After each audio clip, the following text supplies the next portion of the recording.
everybody, what's up? It's Britney-Louise. Thank you for stopping by my page. I hope that you are going to enjoy today's lesson. I'm hitting you with a three-piece today, and it is the do's and don'ts of eyeshadow placement. I am going to do 3 different looks. Count them, 1, 2, 3, and I'm going to do the everyday eye. I'm going to do a colorful eye, and I am also going to do a sultry, sexy, smoky eye. Yes, darling, yes. So let's go ahead and get started because I don't want this intro to be super long. So I hope you guys enjoy this video. And before we get started, I gotta go ahead and say like, subscribe, and share because I really appreciate it. So let's go ahead, get started because I'm tired of rambling and I want to show y'all this work, okay? Okay, guys, so the first do, prime your eyes before shadow. It helps your eyeshadows last longer throughout the day, and it helps with getting the most color out of your shadow pigments. When we don't use primer on the eyelids, we tend to work harder to make our shadows work for us. Also, depending on what shadow colors you want to use, sometimes without using a primer, you can't see the shadow's full color potential, and it may come off a little ashy, and that ain't classy, and you basically just let your eyeshadow disrespect you like that. Okay, moving on. To do tip number 2, you want to make sure that the first thing you do is place your transition color first. It basically just sets a guide to where you want your eyelid color to stop at and where you want to start blending those colors from your transition color down into your eyelid color. Fat and fluffy brushes versus tapered. Depending on how clean of a look you're going for with your eyeshadow application, be mindful of the brush you decide to start with using a transition color. It can determine how soft or dramatic you want your look to be. For me, I like to start with a more tapered brush because I tend to have better control over where I want my placement of color to start and finish at. When placing your shadow of choice on your eyelid, the pigments tend to show up better at full vibrancy when you use more wiggling and patting motions, finishing out with quick sweeping motions. When using a flathead brush, it can also give off a nice, clean, carved out finish. See? Nice and precise. Here, I'm just blending out those colors. And now we're getting into lining my waterline. I'm not going to talk too much about eyeliner, but a really cool thing you see me doing right here is blending the end of my eyeliner into my transition color, creating more depth. Look at how much depth is here. Versus on my don't eye.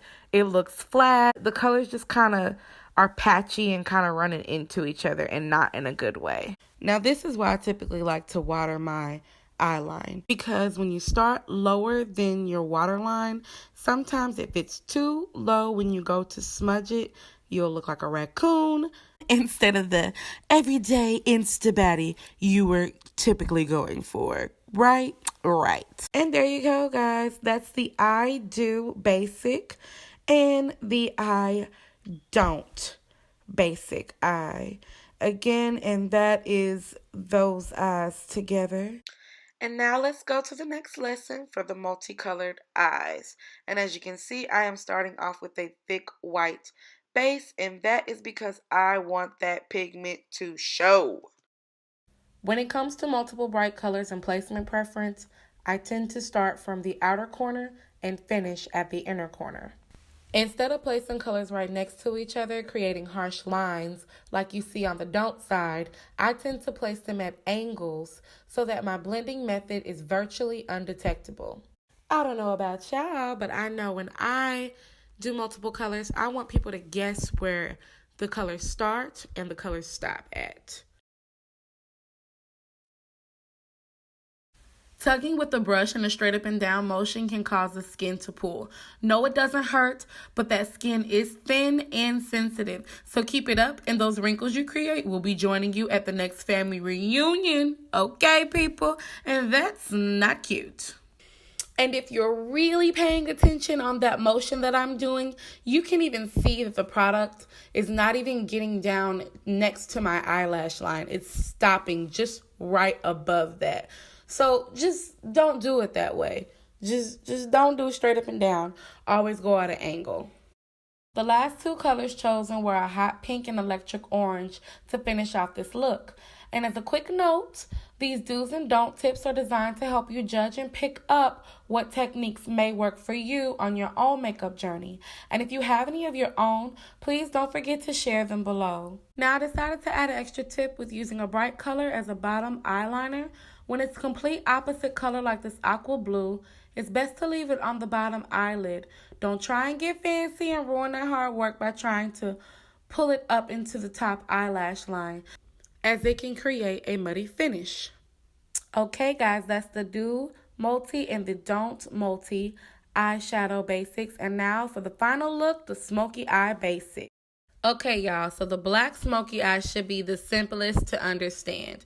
Why? Because we've already talked about transition colors. So as you guys can see, me here, I'm taking my fluffy tapered brush and placing my transition color down first. Okay? I'm carving out that eye.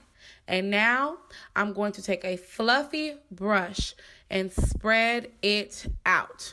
Now here's where layering comes into play. As you can see, I'm taking that same tapered brush with the dark brown, then black, in a circular motion from my outer corner up into the base of my crease to create depth and dimension. This will also act as a guide for having a cutoff point when I place my black cream base, which is basically a gel eyeliner, over my entire eyelid. Something I don't recommend, placing the black base for your smoky eye down first, because it simply can create a mess. Since you don't have a guideline created from your crease line, you could potentially blend up higher than you originally planned for, aka creating raccoon eyes or possibly an off-balance smoky eye, where one eye is smoked out higher than the other, which is also not cute. I recommend before using your cream base to line both your top and bottom water lines for the perfect black smoky eye. Okay, so now on the do side, I'm finally placing my black cream base down, and look at that. I've got my guides there, and I can do pretty much whatever I want because I have guides there. And what I mean by that, I mean that I gave myself a choice on the do side if I want to make it more intense or if I want to scale back and make it kind of a nice, sweet, smoky eye. With the don't side, it's kind of like, okay, you've already put on all this black on your eye, so now you just got to make it work to the best of your abilities. So basically, it's all about simplicity. It's all about what you want to do with your smoky eye. If you want to be able to control it and guide it, then you want to do the do side. If you want to just slap it on and go, then do the don't side, sister girl. It's all up to you. It's your world, okay?